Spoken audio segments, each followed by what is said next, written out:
ஒரு சமயம் விக்ரமாதித்ய மன்னர் மாறு வேடத்துல தன்னோட நகருக்குள்ள ரகசியமா உலாவிக்கிட்டு இருந்தார். அந்த சமயம் உலாவிக்கிட்டு இருக்கும்போது அவர் ஒரு இளைஞனை பார்த்தாரு.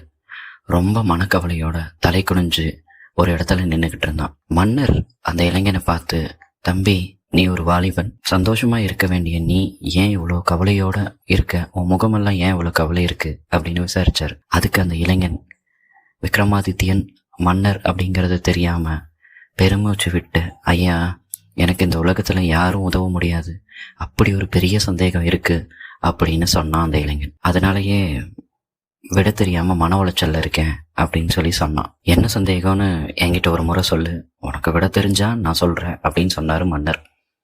அதுக்கு அந்த இளைஞன் நிமிர்ந்து பார்த்து தன்னோட கேள்வியை கேட்க ஆரம்பிச்சான். உலகத்திலேயே மிகப்பெரிய கசப்பு எது அப்படின்னு நான் தெரிஞ்சுக்கணும்னு ஆசைப்படுறேன். நான் தெரிஞ்சுக்கிட்ட கசப்புக்கெல்லாம் எனக்கு விட கிடைக்கல. அதை விட பெரிய கசப்பு என்ன அப்படின்னு நான் தெரிஞ்சுக்கணும் அப்படின்னு அந்த இளைஞன் சொன்னான். உடனே விக்ரமாதித்யன் சின்னதா ஒரு சிரிப்பு சிரிச்சுட்டு ஒரு நிமிஷம் யோசிச்சாரு. சரி, நான் எனக்கு முடிஞ்ச அளவுக்கு இந்த பதில சொல்றேன் அப்படின்னு சொல்லி அந்த இளைஞனை அவனை கையை பிடிச்சிட்டு ஒரு தெரு வழியா அவனை கூட்டிட்டு போனாரு.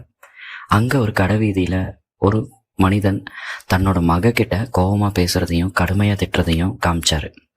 அதுக்கு அந்த மகள் கண்ணீர் வழிய அழுதுகிட்டு இருந்ததையும் காமிச்சாரு. அந்த இளைஞனை அந்த விஷயத்த காட்டி, தம்பி, இதோ பார், உலகத்திலேயே வேற எந்த பொருளை விடவும் கசப்பானது ஒரு தந்தையோட கோபமான வார்த்தைகள் தான்.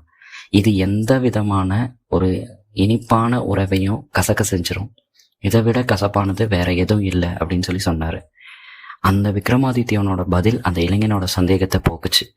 அவன் தன் கவலையை மறந்து மன்னருக்கு நன்றி சொல்லிட்டு போனான்.